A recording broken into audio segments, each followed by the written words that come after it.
میں کچھ دنوں سے اپنے شوہر کو پریشان دیکھ رہی تھی، پر مجھے ان کی پریشانی سمجھ نہیں آ رہی تھی کہ کیوں ہے۔ میں پوچھتی تو ٹال دیتے۔ میرا دیور اب مجھے کچھ پریشان لگا تھا۔ میں نے اس سے بھی پوچھنا چاہا، پر کہتا کچھ نہیں ہوا بھابی۔ تو میں نے ان سے کہا، پھر تمہارے بھائی کو کوئی شاید پریشانی ہے، وہ مجھے پریشان لگ رہے ہیں پر بتا نہیں رہے، کچھ چھپا رہے ہیں، مجھے ایسا محسوس ہو رہا ہے۔ تو میری بات پر میرا دیور خاموش ہو گیا۔ میں نے اس کی خاموشی پر اس کے چہرے کو بغور دیکھا تو وہ کچھ گھبراہٹ میں مبتلا تھا۔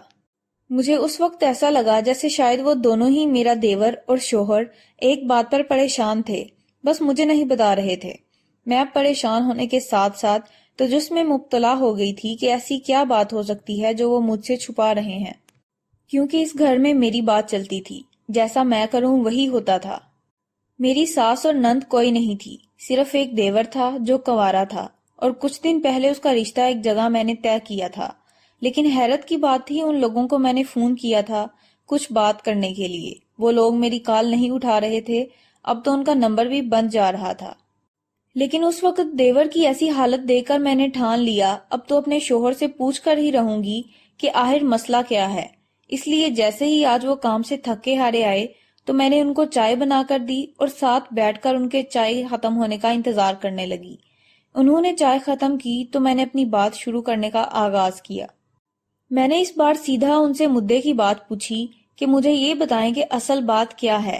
میں کب سے آپ کو پریشان دیکھ رہی ہوں اور اپنے دیور کو بھی، آپ دونوں ہی مجھ سے کچھ چھپا رہے ہیں، جو چھپا رہے ہیں مجھے وہ بتائیں بات۔ میں نے اس بار اٹل لہجے میں کہا، مگر وہ ٹال مٹول سے کام لینے لگے تو صاف صاف کہہ دیا، جو بات ہے مجھے وہی بتائی جائے۔ اس بار مجھے بات جاننی ہے جو بھی ہے۔ اتنے دنوں سے میں دیکھ رہی تھی اس بات سے اپنے شوہر کو پریشان ہوتا، پھر دیور کو، آخر تو مجھے اب تجس ہی ہونا تھا نا۔ بات جاننے کی جستجو میں کافی بحث و ضد کر دی میں نے اپنے شوہر سے، اور پھر جو بات انہوں نے بتائی اس نے میرے پیروں سے زمین نکال دی۔ میں سکتے کے عالم میں اپنے شوہر کو دیکھتی رہی۔ مجھے یقین نہیں آ رہا تھا اس بات کا کہ یہ واقعی سچ ہے یا وہ مذاق کر رہے ہیں۔ پھر مجھے یقین کرنا پڑا اس بات پر، کیونکہ میں نے تو حقیقتاً اس بات پر اپنے شوہر اور دیور کو پریشان دیکھا تھا۔ میں بے بسی سے خاموش ہو گئی کیونکہ میرے پاس الفاظ ختم ہو گئے تھے۔ سمجھ نہیں آ رہا تھا ایسا کیوں ہو رہا ہے۔ ہر بار یہی نتیجہ نکلتا تھا، پر کیوں؟ مجھے اس بات نے اس پر سنجیدگی سے سوچنے پر مجبور کر دیا تھا، اور میں اس وقت واقعی گہری سوچ میں گم ہو چکی تھی کہ کیا کرنا ہے اب۔ جب میرے شوہر نے مجھے شہد کا مارا اور کہا، کہاں گم ہو گئی تم میری بات سن کر، اب کیا کرنا ہے، اس کا کیا حل نکالیں؟ ان کی بات پر میں ہوش میں آئی اور پریشانی سے ان کے چہرے کو دیکھتی رہی۔ میں نے ان سے کہا کہ مجھے دیور کی پریشانی ہو رہی ہے، اس پر کیا گزر رہی ہوگی اس بات کی وجہ سے۔ اس بیچارے کا تو کوئی قصور نہیں تھا نا۔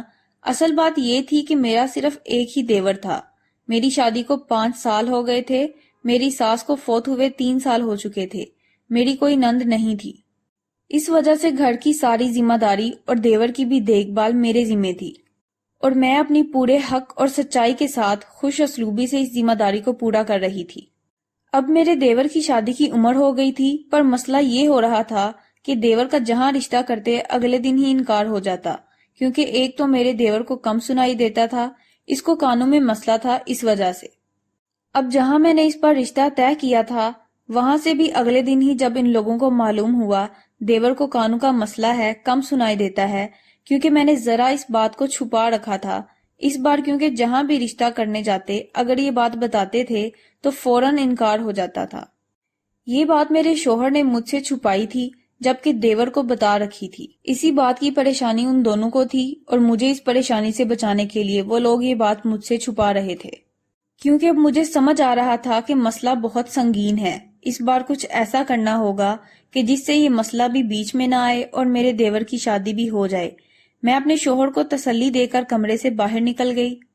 سوچا کہ دیور سے اس بارے میں کچھ بات کرتی ہوں کہ کیا کرنا ہے، کوئی نہ کوئی حل تو نکل ہی آئے گا اس مسئلے کا۔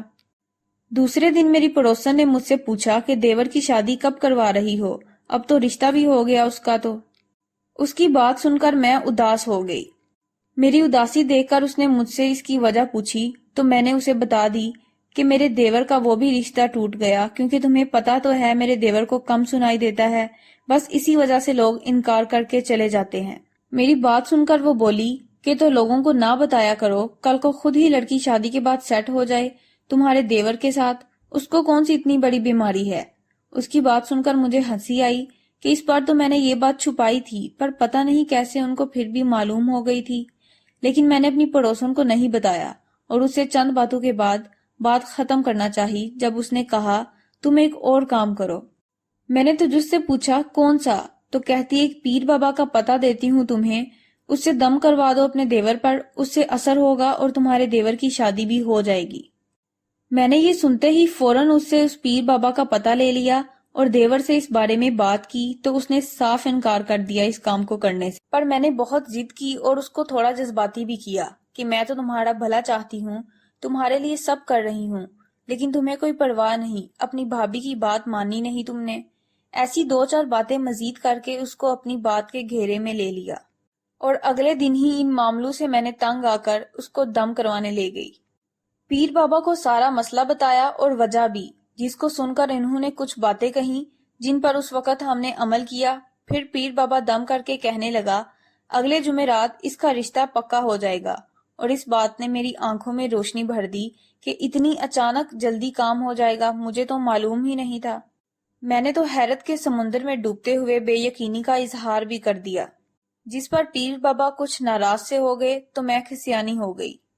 پر میں کب سے یہ بات محسوس کر رہی تھی کہ پیر بابا میرے دیور کو بڑے غور سے دیکھ رہے تھے، جیسے باریک بینی سے اس کا جائزہ لے رہے ہوں۔ اس کے بعد انہوں نے میرے دیور سے اپنا فون نمبر مانگا، جبکہ رابطے کے لیے میں نے اپنا فون نمبر دینا چاہا کہ ان سے میں رابطے میں رہوں گی، کیونکہ میرے دیور کو اس سب میں کہاں دلچسپی تھی جو وہ اس سے رابطے میں رہتا اور اس کے بتائے کاموں پر عمل کرتا۔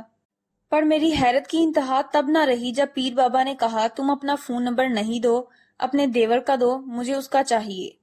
میں نے سہولت سے پیر بابا کے ناراض ہونے کے ڈر سے بات کو سنبھال کر پھر سے اپنا نمبر دینا چاہا تاکہ دیور بھی ناراض نہ ہو، پر پیر بابا نے سختی سے منع کر دیا اور کہا کام کروانا ہے تو جو میں کہوں وہ کرنا ہوگا، جس کا یہ مسئلہ ہے اسی کا فون نمبر مجھے چاہیے، اسی سے رابطہ رکھنا ہے میں نے، کیونکہ کچھ معاملات ایسے ہیں جن کا تم لوگوں کو علم نہیں۔ پیر بابا کی بات پر میں نے اپنے دیور کو التجائی نظروں سے دیکھا تو اس نے نہ چاہتے ہوئے بھی میری مان کر اپنا فون نمبر پیر بابا کو دے دیا۔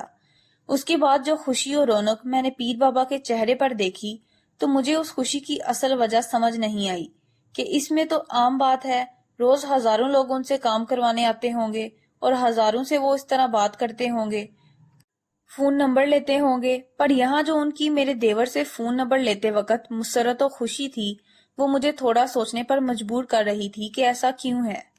میں دیور کو وہاں سے لیے گھر آ گئی اور یہاں وہاں اس کے لیے رشتہ دیکھنے لگی، کیونکہ جو میرات تک کہا تھا پیر بابا نے تو میں بھی جلدی کرنے لگی اور اپنے دیور کے لیے دوسرے رشتے دیکھنا